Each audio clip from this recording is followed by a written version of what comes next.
तो आज जिस बुक को कर रहे हैं एक बार फिर से उसका नाम बताता हूँ, the winner effect, the neuro sciences of success and failure. चलिए, तो सबसे पहली जो कॉन्सेप्ट जिसमें इयॉन रॉबर्टसन डिस्कस करते हैं, that is the curse of genetic fatalism. The curse of genetic fatalism ये क्या है? जो भी हम अपने जीवन में कर रहे हैं उसमें हमारी जो जेनेटिक्स है, हमारा जो जीन पूल है, उसका कितना बड़ा रोल है, उसकी कितनी बड़ी भूमिका है। क्या सच में मतलब लाइफ में जो भी है वो that is all because of the genetics we carry? हमारा इसमें कितना रोल होता है, या मेजर चीज़ें जो हैं वो जन्म से ही, जैसे पहले कहते थे कि आपके प्रारब्ध कर्म होते हैं, सब चीज़ें क्या उसी तरह से निर्धारित होती हैं? तो सबसे पहली बात इस पुस्तक में जिस कॉन्सेप्ट को समझाया है विनर इफेक्ट में, दैट इज़ कि दिमाग जो है एक ख़ास चीज़ पर काम करता है। इंसानी दिमाग जो है वो जो काम करता है दैट इज़ कॉल्ड न्यूरोप्लास्टिसिटी। तो अगर किसी को ऐसा लगता है कि जन्म से मेरा जो जीन पूल है या वो इतना स्ट्रॉन्ग नहीं है या ऐसा नहीं है, तो वो इस बात में इसको डिस्कस करते हैं that your brain adapts through experience.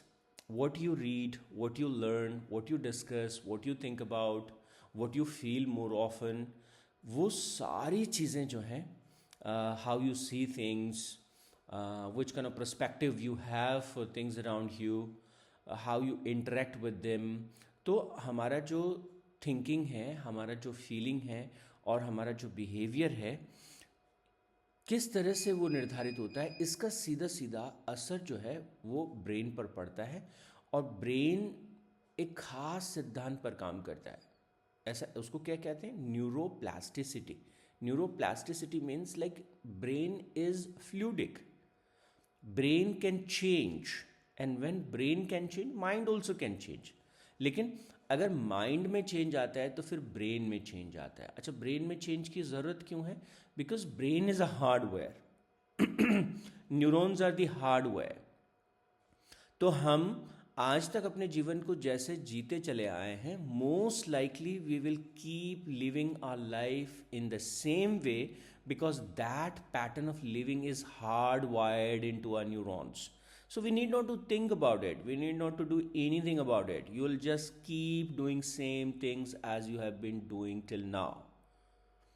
तो बहुत सी चीज़ें जो हैं वो जेनेटिक्स की वजह से हम करते हैं, खाने की प्रेफरेंसेस होती हैं, बहुत सारी चीज़ों की। लेकिन वो कहते हैं कि there is a huge thing called neuroplasticity. हम जो unconsciously whatever we are keep doing because of the neural patterns, because brain has neuroplasticity, it can adopt to the new things, it can change itself, और अगर वो हम कर दें तो चीज़ें बदल जाती हैं। अब उसमें कई तरह की चीज़ें वो डिस्कस करते हैं, उनमें से neuroplasty is one of the concept. Second important concept is hormones. तो जैसे जैसे हमारे शरीर में हार्मोन्स की जो डोमिनेंस है वो कम होती है या वो बढ़ती है, उसके अनुरूप जो है लाइक जो कॉम्पिटिटिवनेस है, जो फोकस है, वो बहुत डिफर करता है। He says that hormone plays a key role in risk taking and decision making under pressure. तो ये एक बड़ी कमाल का कॉन्सेप्ट है दैट इवन बॉडी के भीतर के जो हार्मोन्स हैं, level of serotonin, level of dopamine, level of cortisol, level of testosterone hormones, वो सारे जो हार्मोन्स का लेवल है, that really determines our level of focus, our level of calmness, our level of sharpness. तो वो बहुत कुछ डिपेंड करता है। एंड हार्मोन्स का जो लेवल है, that depends on how we are thinking, how we are eating, how we are sleeping. हम नेचर के साथ कितना रिदम में है, कितना लय में है, उसके ऊपर ये निर्भर करता है। तो there is a scope that we can definitely change our life the way we want to change it because we can really change the hardware, we can really change our brain. That is because of the neuroplasticity. So there is always, scope. We can really create new pathways, we can really reinforce positive feedback loops in the brain, and we really can, set up success patterns, success pathways, neural pathways in the brain. And second, we can really, by changing the way we are living our life, uh, the kind of exercises we are doing, the kind of yoga we are doing, the kind of breathing exercises we are doing, by doing all that stuff, we can really change the hormones within system. And by changing that, we really can change our mind in a way. When I'm saying mind, that means that competitiveness, those kind of thoughts, like that focus and less fear and clarity about decisions. So that is really wonderful thing. तो आगे थोड़ा सा बढ़ते हैं. Then he says that stress and decision making, what is the connection between both. That is also one of the very important concept, वो जो इसमें discuss करते हैं. What he says about this, that once we are going through any kind of stress in life, like emotional stress, financial stress, social stress, any kind of stress, once we are going through, that stressful situation can really impair rational thoughts. तो जो logical विचार है, वो logical विचार जो है वो उसको ब्लॉक जो है वो कर देता है हमारा stress.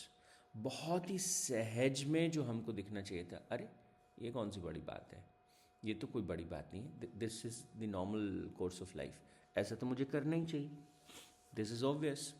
But even things are not, even obvious things we are not doing once we are under stress. We know that I should not eat oily food or whatever, that particular kind of stuff. But if we are under stress, हम खुद अपने खिलाफ काम करने लगते हैं, हम खुद जो है अपने शरीर को कष्ट देने लगते हैं. And that is really strange phenomena, but yes we do it. तो वो कहते हैं कि once we are going through stress, once we have that stuff, like that stress within us, तो उस स्ट्रेस में जो माइंड का जो क्लैरिटी है, we lost that. और एक बार दिमाग की क्लैरिटी गई तो फिर हमारे सामने अलग तरह के चैलेंजेस आने लगते हैं. तो ये स्ट्रेस से, मतलब ही सेज स्ट्रेस को कैसे हैंडल करना है, that decides the kind of quality life we can live.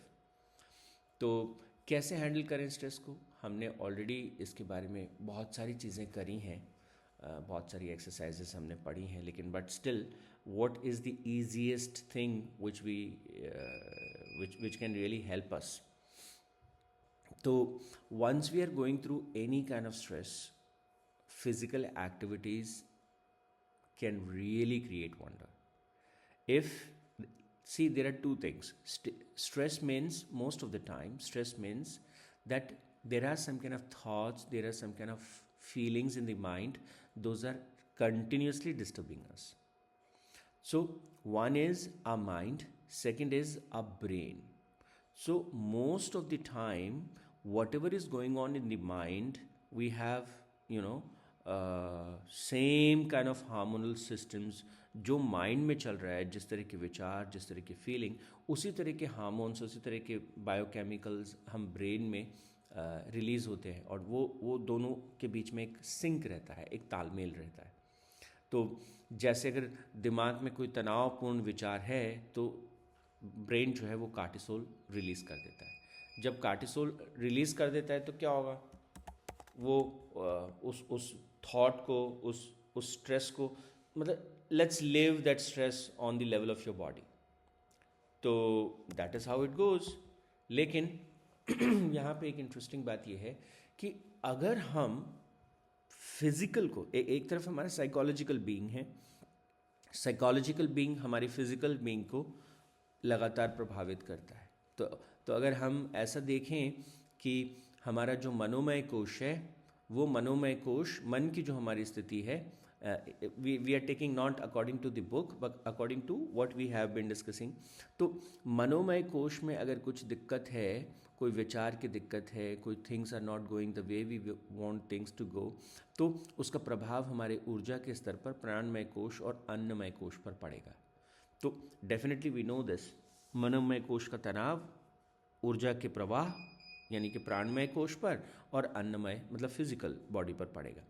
पर इंटरेस्टिंग बात क्या है, that this is also reverse connection. अगर हम बॉडी में हार्मोन्स का लेवल को बदल दें, कार्टिसोल की जगह सेरोटोनिन या जो पॉजिटिव हार्मोन्स हैं डोपामाइन, उनको हम रिलीज को बढ़ा दें, तो क्या होगा? तो ये होगा कि हमारा जो ऊर्जा है वो that will be better, even our mind, जो स्ट्रेस हम एक्सपीरियंस करें वो भी गायब हो जाएगा। तो ऐसी परिस्थिति में whenever we are going through any kind of stress, let's play with kids, let's hug the near and dear ones, just share it with somebody or write it down on a piece of paper and burn it, or the smallest thing is have a walk, let's run for some time, let's do skipping for some time, let's do some jumping, aerobics, dance, any that kind of stuff. So all these physical activities, what they are going to do is, these physical activities are going to change the chemicals of the body. यहाँ पर एक बार ये chemicals change होंगे तो reverse में जो है mind जो है that will come out of the stress.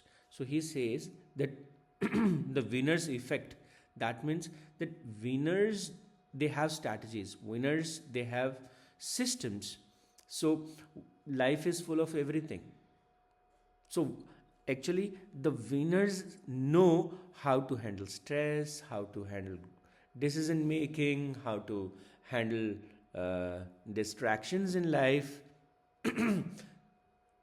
And we need to set up ourselves according to the winners, that they have strategies, they have processes for whatsoever is coming in their life, and they face is like वो बहुत ही हिम्मत से, ताकत से, strategy के साथ उसको face करते हैं, and then they continuously make their ways out of whatever the situation is. तो ये इस बुक के आज के कुछ कॉन्सेप्ट्स के बारे में हमने बात की। कल थोड़ा सा इसके बारे में हम और बात करेंगे। आज के लिए इतना ही। ओम तत्सत, परमात्मने नमः। ओम शांति शांति शांति।